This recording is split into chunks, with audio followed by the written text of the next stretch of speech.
a true story that happened in my neighborhood.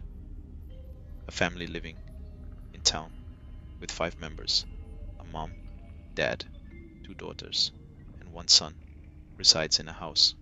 The father is abroad due to occupational reasons.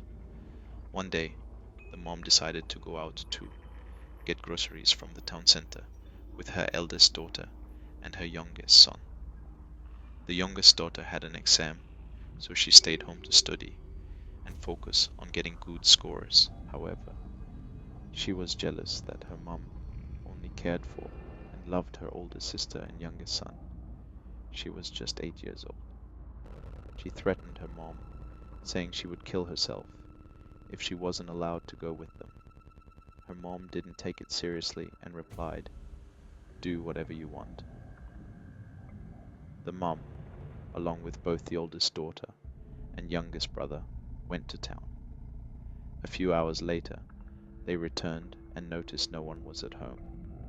The mum noticed that the youngest daughter had locked herself in. After calling her name and receiving no answer, she peeked through the window and discovered that her daughter had strangled herself on the ceiling fan. She started to shout, seeking help.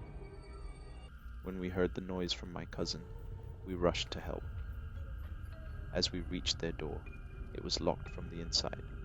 Soon after, other neighbors ran after, hearing the noise.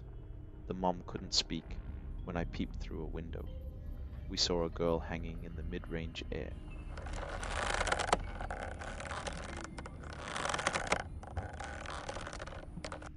We had to break the door because it was locked from the inside. Once the door was broken, the scene inside was highly frightening, which I can't describe. It was a suicide case. Hence, we waited a few minutes, and as soon as the police and ambulance arrived, we assisted them in grabbing the body from the road, and she was pronounced dead. The mom was shocked to see her youngest daughter, who had killed herself, and she started blaming herself for not taking her most immature daughter's words seriously, which ended up taking her life.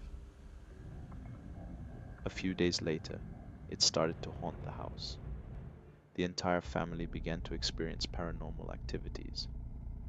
One day, the mom was trying to sleep when she heard the voice of her youngest daughter saying, "I want to go," and started switching the light on and off.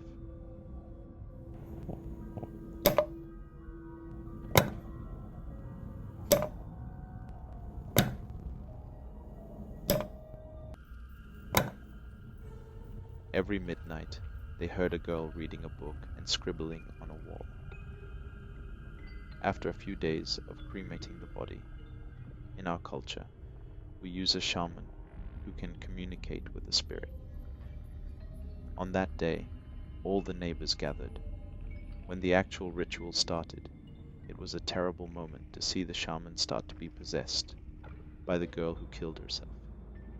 The shaman spoke like a girl and started crying while looking at her mom. The family asked what she wanted to take with her so that she could stop bothering them. The shaman replied, "I want to take my brother so he can play with me." After denying this demand, the spirit demanded to stay with the family for a lifelong. He ordered a family picture, where she hid a picture inside one of her books. It was a surprise to see that the picture came out from the same book as he described. It was tough to believe my eyes. This was real, and it happened right in front of me. After battling with the spirit for a whole night, they agreed that the spirit wouldn't harm them anymore. According to the shaman, if the family had agreed to the spirit's demand, she could have taken her brother's soul with herself. A few months later, they sold that house and moved to a new one because the little girl had haunted the family and her spirit was staying there. Even after the whole family moved to a new house, she still follows them wherever they go. The little girl switches on the TV by herself and starts watching her favorite cartoon channel. Believe it or not.